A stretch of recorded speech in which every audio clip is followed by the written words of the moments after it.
So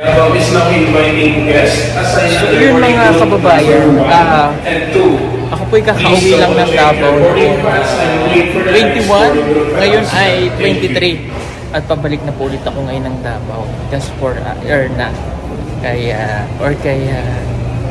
po kay Erna, dahil may mga tulong po tayo kaagad na ipapabot at hindi po kaagad ako makakabalik na Davao dahil holiday, so medyo matatangalan yung pagbalik, kaya naisipan ko na babalik ako ngayon ng Davao ngayong gabi para mapuntahan siya bukas, then babalik din agad ako kinagabihan ulit.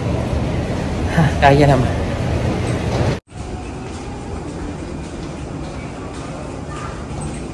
So yun, kaya ko naman yung biyahe.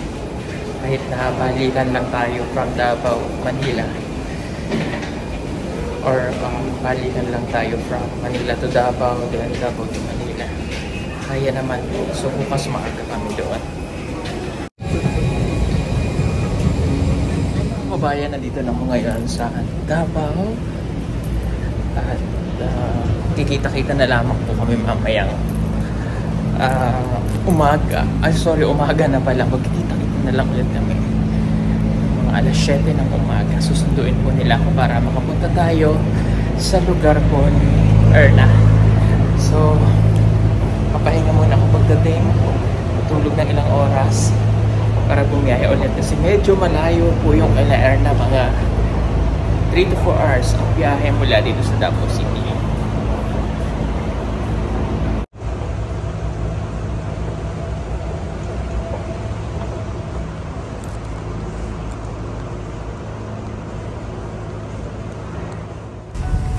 Dahil wala pa akong tulog, ay kailangan ko munang matulog po sa sasakyan.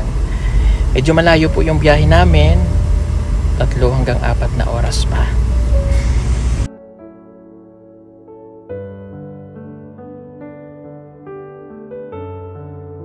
So good morning po mga kababayan, at yung nga magkakasama na ulit kami ngayon ni na Kuya Eli, at dumating ako kanina ng alas 2:30. Medyo kulang pa yung tulog. So nagkakarga lang kami ng package dito para sa isasabay na namin yung pagpunta para babawasan po yung mga package natin para maipamigay na rin yung ibang bago nga dumating po, no? Meron pa doon sa ano namin at kailangan rin namin ipamigay para mabawasan lang po talaga.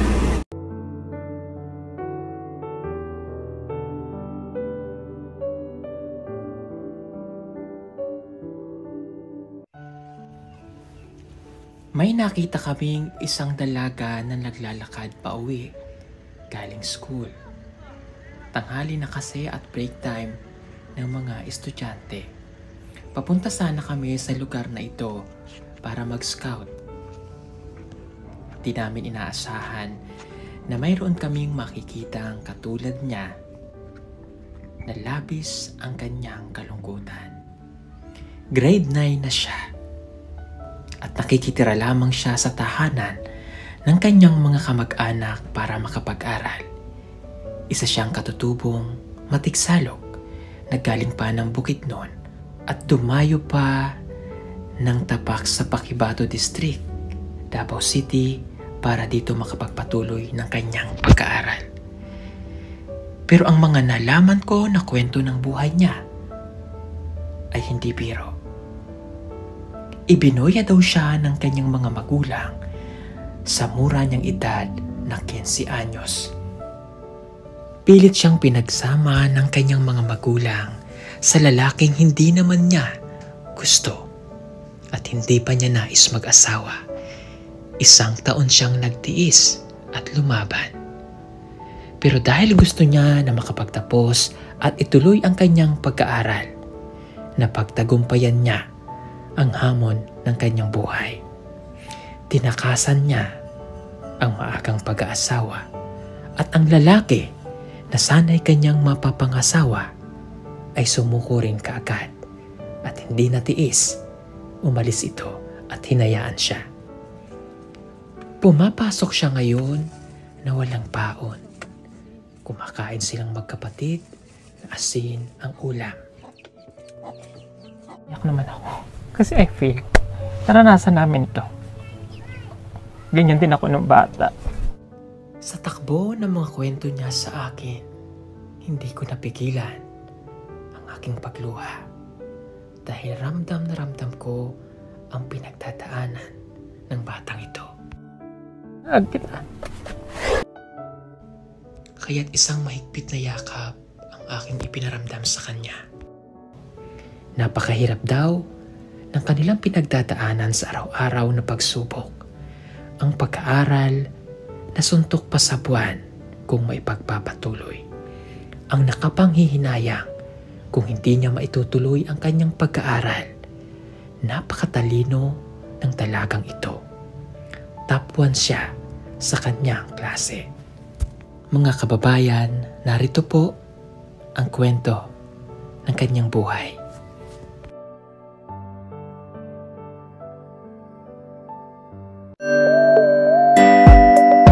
Pugong biyahero, ang hero ng masa, ang hero ng masang Pilipino. Handang maggala sa kabundukan para ang ating kababayan ay mapuntahan.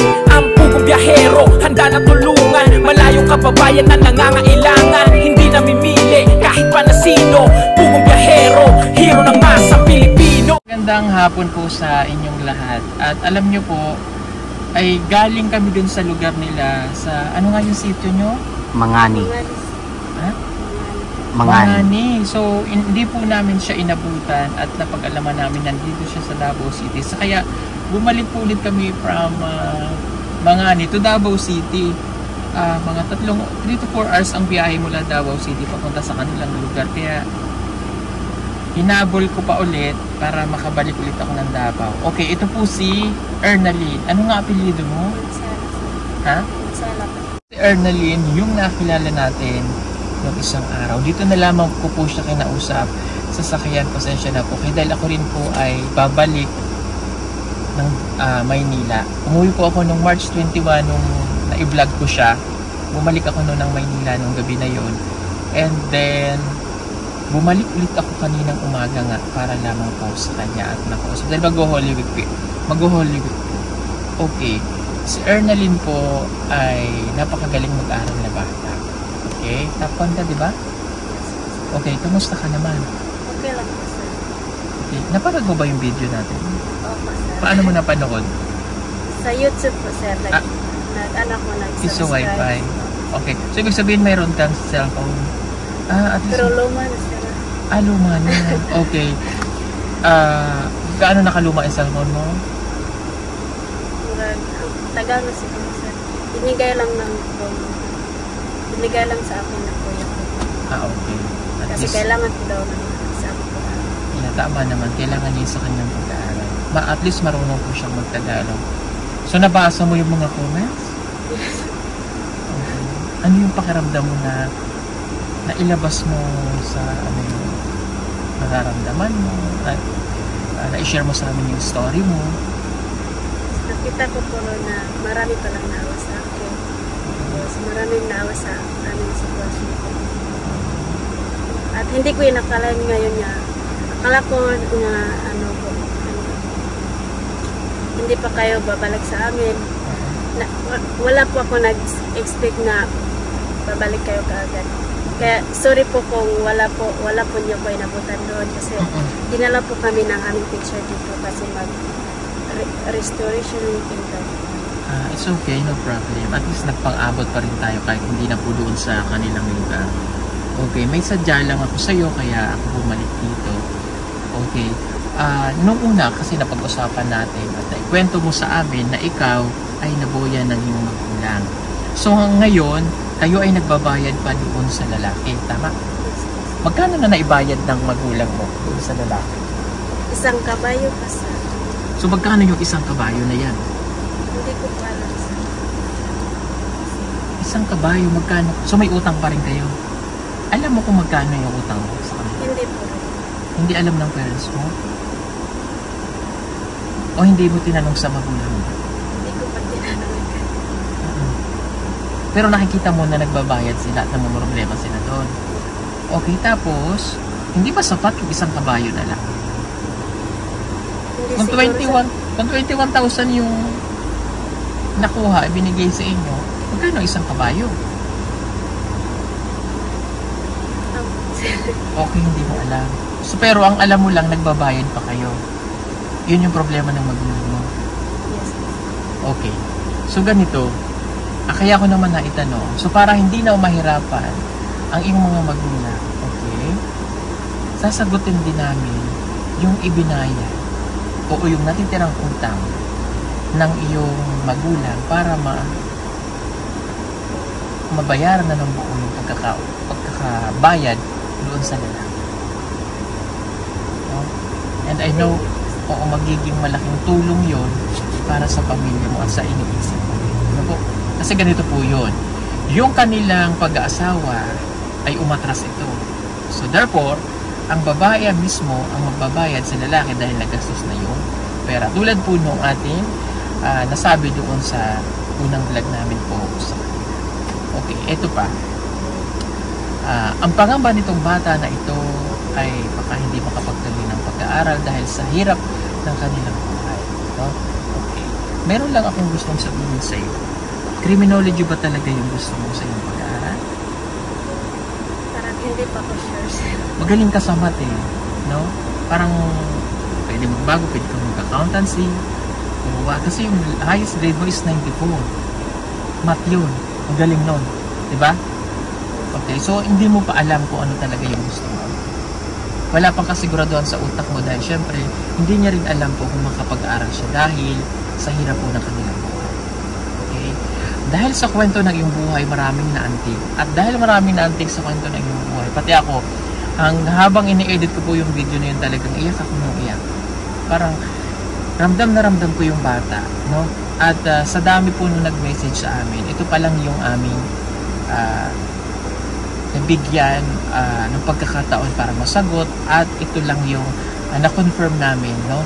Alam mo ba na maraming nagpadala ng tulong para sa ito?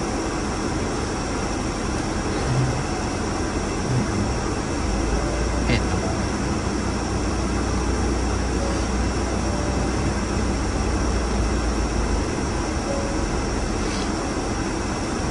Okay lang. Pasensya na po kayo. Talagang siya, emotional ito. Okay. Magti-thank you lang tayo para kay Tita Marife Makaya. Para kay Erna, nagbigay po siya ng 10,000. Okay. Galing kay Tita JV, 5,000. Galing kay Tita Lai Reloba, 3,000 pesos. Galing kay Mamalu, 5,000 pesos. At galing kay Ma'am Soledad, 2,000 pesos. A total of 25,000 pesos. Ito po yung mga gustong magpadala ng tulong ko. Cash donation para ibigay kay Erna para makatulong. Ano gusto mo sabihin, Erna? Maraming salamat po sa nag-sponsor sa amin. Dahil malaking tulong na po yun para sa amin. Kasi hirap na hirap po ang buhay namin. Kaya maraming salamat. Okay. So maraming salamat po muli dito sa mga nagpadala. Okay. Pinoproblema na ngayon ni Erna yung kanyang pag-aaral sa kolehiyo. So itong 25,000 na ito ay magagamit mo ito sa pang-araw-araw mo na gastusin, pag-aaral mo sa habang ngayon malapit na yung bakasyon, then susunod na naman yung pasukan. Grade ano ka na pagpasok? Grade 10. So pag grade 10 na po siya, syempre additional na naman kagastusan ang kailangan niya. Okay, ibibigay ko muna sa iyo ito 25,000 pesos. Ano yung kamay mo? Para maibigay ko ng maayos.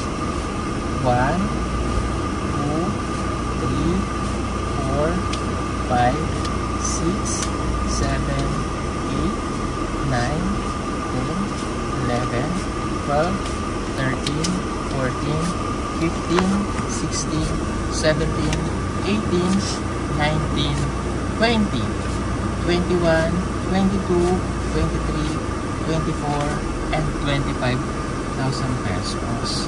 Okay? So, Iyan, Erna, ay tulong ng sponsor sa'yo para magamit mo ito sa iyong pag-aaral, no? And magastos mo sa mga kailangan mo sa susunod na pasukan. At mayroon pa ulit ilang buwan na natitira para sa pagkonsumo ng pagkain. Dahil alam ko kailangan mo yung pagkain. And alam ko, iniisip mo rin yung kapatid mo para matulungan siya, ano? O may kapatid pa po kasi siya na nag-aaral na anong grade na yun? 8. Yung isa po. Grade 7. So doon din siya nag-aaral? Okay, so kayong tatlo ang magkakasama? Okay, itago mo rin. Nasabi niya kasi sa amin na last time na isang gatang na salmon o isang gatang na bigas pinagkakasya niyo ng 1 linggo. So hindi na tumatampay ng 1 linggo, ano? Kasi marami po sa bahay. Napakarami niyo sa bahay. Ibig sabihin noon, hindi lang siya yung kumakain dahil nakikitira lamang po siya yun sa bahay. So paano naman kapag ubos na talaga yun? So paano kayo mag-a-approach na sa dami ninyo nakikitira? Paano yung pagkain ng dalawa? Ano po yung tinirahan po namin is yung magsikap siyang ng kamuti kasi wala na po kami nagis. Pag umuwi po kami ng tanghali po, maabutan po namin yung pinag po kamuti. Tapos yun na lang yung pagkain. Kasi mag-practice kami dun sa eskwelahan eh. Sabi ng teacher namin mag-practice kami ng sayaw. Sabi ng teacher namin maghataw daw kami ng paano kami hahataw na wala pong So, ibig sabihin niya, paano nga naman siya hahataw, yung mga pag-practice ng sayaw, paano sila, kumbaga paano nila i-convince yung sarili nila mag-perform ng maayos sa kanilang pag-aaral kung walang laman ang tiyan, no? Alam ko halos lahat kayo doon hindi lang naman siya, napakaraming mga bata na katulad yung sitwasyon niya na nagugutom doon sa school. And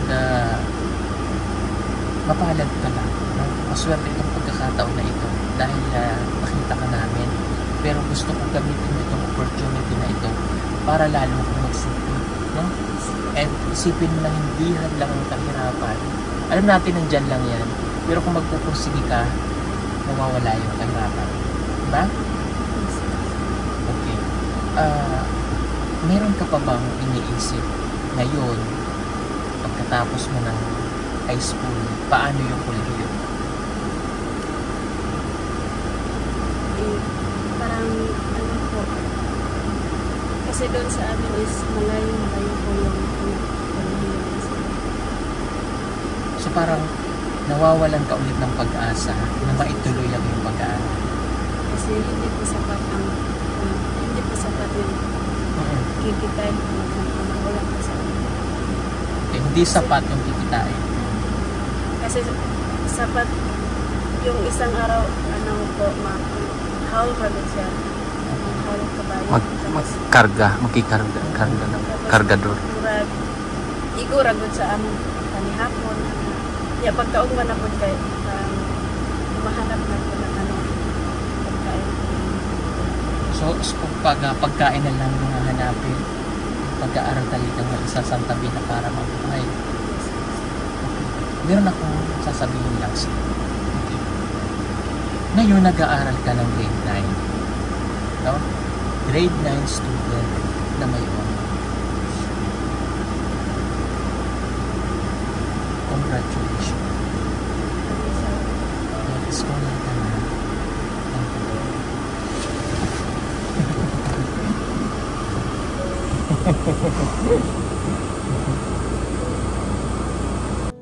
Tama po ang inyong narinig, mga kababayan. Si Erna ay Pugong Biyahero Scholar na. Simula ngayong araw na ito, hindi na niya po problemahin ang pagkaaral niya sa high school. Napakalaking tulong nito para sa isang katulad niya na nag-aaral na walang kakayanan ang kanyang mga magulang para matupad ang kanyang mga pangarap. Ginran, no, ni Tita Pipi Love ang kanyang pag-aaral. So, siya po ngayon ay scholar na ng Pugong Biyahero at bukod kay Tita Pipi Love, mayroon pang humahabol. So, i-announce na lang namin sa kabila sa mga susunod na araw po. At inaantay ko lang yung confirmation niya. Nag-send na ako ng letter, no? Tutulong din sa iyong pag-aaral ngayong we're talking about ngayong high school mo, scholar ka, may Tita Pipi Love. So magpapadala siya sa iyo ng 5,000 a month. Ganon din si Tita Malu na magpapadala ng $50, that is 2,750. Plus yung isa pa na tutulong, pag na-combine natin ito, malaking tulong pa rin yun. Parang yung kay Lucky Team na nagpapadala sa inyo ng tulong. Ngayon, paano naman pagkatapos mo ng high school? Ano susunod? No? Ikaw, Ernaling, ay kukuhanin namin. Dadaling ka ng Abra, doon ka magka-college. Sa Malusong, sa Manila. Lilipad ka pa Manila pagkatapos mo ng high school. Makakasama mo doon ng iba pa namin scholar nakatutubo ata din sina Badiday, sina Irene at si Chris Marjorie. Scholar ito ng Pugong Biyahero na nag-aaral sa Abra. Ang maganda lang dito, graduate na si Badiday, ikaw naman ang susunod na magka-college. So kung ano man, kung nasa sa isip mo na mag-criminology ka, ibibigay ng ating sponsor na si Tita Pipi Love. And yung iba pa natutulong para sa iyo. Kung magbago man ang decision mo na ayaw mo na mag-criminology, pwede mag-edukasyon, eduk, o kung gusto mo naman mag-accountancy, nasa sa iyo. Kung gusto mo namang mag-nurse, mayroon din doon. Si Badiday magtatapos ng nurse. No? So hindi mo na po problemahin ang high school hanggang kumuli at makatapos ka ng iyong pag-aaral para sa iyong magandang kinabukasan. Ha? Okay. Ano yung gusto mong sabihin ngayon, Erika? Tingin ka lang dito. Maraming salamat sa mga tao na naawa sa akin. Alam ng Diyos ang ginawa niyo ang Panginoon ang bahala sa inyo. Alam ko ng Panginoon ang kabaitan niyo. Maraming salamat. Thank you so much. Ano ba yung ano yung religion mo? Ano ba religion? Paano ba rin? Pero dito?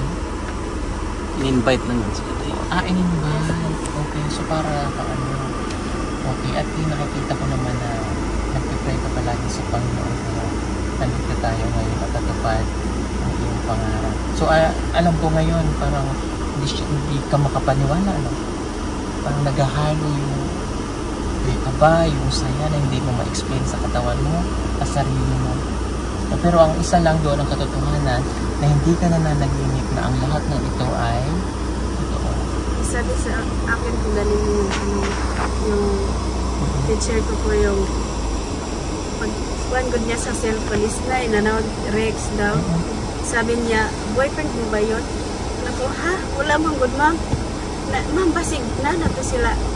Cellphone, ha? Anak pa siya. I-check din yung cellphone, tapos kamo mga.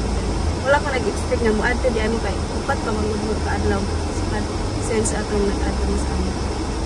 Kasi 4 na araw pa lang mula na napunta kami. Yung Selex po kasi yung lumad ang tutubo na nakisuyo kami para siya ay makontak. Dahil talagang ako ay, alam mo ba na sinadya talaga kitang balikan. Umuwi na ako noong March 21 pati si Yusil. Nung gabi na yun, umuwi na ako ng Manila. And then, noong nag-i-edit ako, talagang iyak ako ng iyak. Sabi ko, kailangan balikan ko itong bata na ito.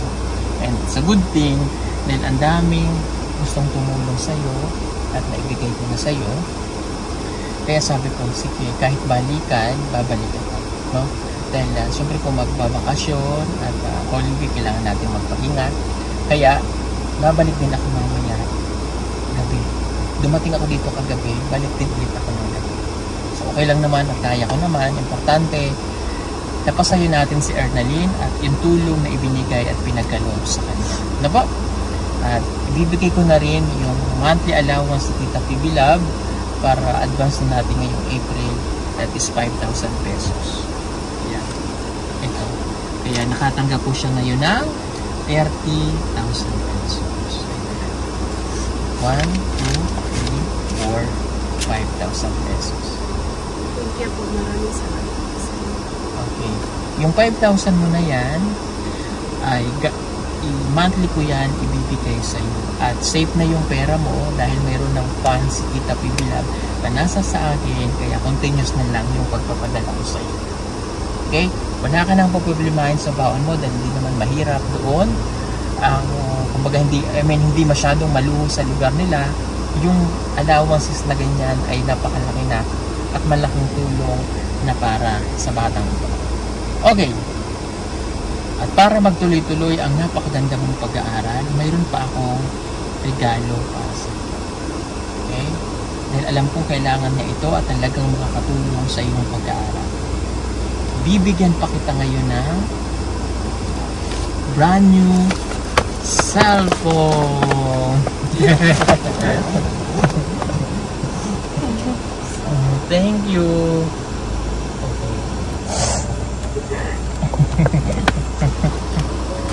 Okay. Lubos-lubusin na natin yung sorpresa natin para kay Ernalyn. O, ito na. Sayong-sayo na ang cellphone. Wala lang po itong SIM card dahil wala pong signal sa kanila. Okay. Ayan. So, ibibigay na natin ito kay Ernalyn para madali ka namin makukonta. Ha?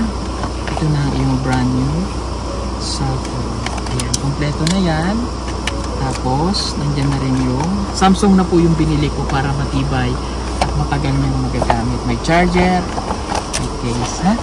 Nandyan na lahat. Okay? So, gagawa ka na, yung messenger mo na, may message ka lang sa amin. Hanapin mo lang yung Pugong Biyahero na may 1.7 million followers. Click mo lang yun para doon ka makapag-message sa akin para mabasa ng staff ko at mailagay ka na namin doon sa program namin sa mga PBT Scholar para namomonitor ka namin, okay? So ngayon nabigyan ka nito ng ganito, alam ko lalo ka pang magsisikap at lalo kang magpupursige para sa iyong pag-aaral. Napakaganda kasi nung mayroon kang inspirasyon at mayroon kang lakas ng loob para lumaban sa buhay, no? Salamat and congratulations ulit kay Erna. Maraming salamat po muli sa ating sponsor. Pasensya na po kayo at hanggang dito na lang yung vlog natin dahil kailangan pa po niyang umuwi ulit ng Tapak. Napakalayo po nung inaantay na siya ng kanyang buhay. Maraming salamat po sa inyo lahat. God bless everyone. Salamat, Erna. Ingat.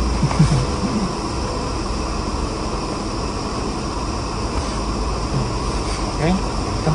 Ito may itong cellphone. Itago mo yan. And itong bag na ito ay galing din doon sa package kay Doktora Patricia. Tama, no? Preselia, sorry. Ibibigay ko ito sa'yo. Ilagay mo na dito ang iyong cellphone. Dito mo nalagay yung pera mo. Ayan. O sige. Ayan. Tapos, sa'yo na rin ito. Galing din yan doon. At syempre, sa'yo na rin ito. Kinuha namin mismo itong isang buo na ito para po maibigay ko sa kanya at pambaon niya, pang ulam niya, ng mga kapatid. Marami pong salamat ulit sa inyong lahat. God bless po sa inyo. Thank you po. Minsan talaga hindi mo alam kung kailan darating ang swerte sa buhay mo. Pero ang pagkakataong ito na ang napakaswerteng araw para kay Ernalyn. Napakahirap ng kanyang kalagayan, napakahirap ng kanilang buhay. Pero sa isang iglap, matutupad niya ang kanyang mga pangarap kung sasamahan niya ng pagsisikap. Napakaganda na nangyayari ito sa kanya ngayon dahil ito ang kanyang magiging sandata upang ang lahat ng kanyang mga pangarap ay marating niya. Kaya muli, maraming salamat sa ating mga sponsor na walang sawang tumutulong at nagtitiwala po sa Pugong Biyahero. Marami pong salamat. God bless po sa inyong lahat at pasensya na po kayo doon sa ingay na naririnig sa ating background. Maraming salamat po. Ayun na po, uwi na po si Ernalyn doon sa Tapak kasama po yung teacher niya.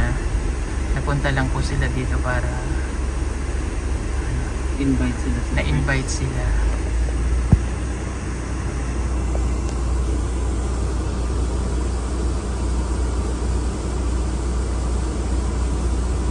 Ma'am! Thank you, ma'am! Thank you po! Ayun na po, paalis na po si Ermeline.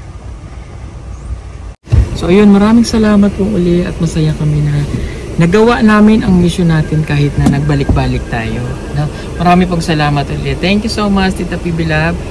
Thank you so much po kay Tita Malu, kay Mama Malu, kay Laia Reloba, Marife Makaya, Tita JB, maraming salamat. At kay Ma'am Soledad. Salamat po sa inyo. God bless everyone. At babalik na po ulit ako ng Davao. Babalik na po ulit ako ng Manila para po sa Holy Week. Marami pong salamat. Bye-bye. Mainit ang panahon at kailangan mong magtipid ng kuryente. Huwag kang mag-alala dahil meron tayong solar stand pan. Pwede mo na itong gamitin gamit ang solar panel at pwede rin ito sa electric. Napakadali lamang nitong gamitin. Isaksak lamang ang cable ng solar panel sa stand pan.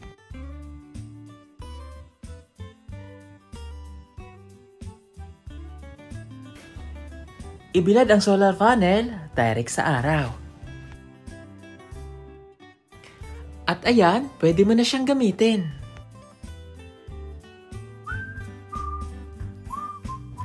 Napakaganda nitong solar stand pan na ito at napakatibay. Meron na rin siyang ilaw at pwede ka ritong mag-charge ng cellphone.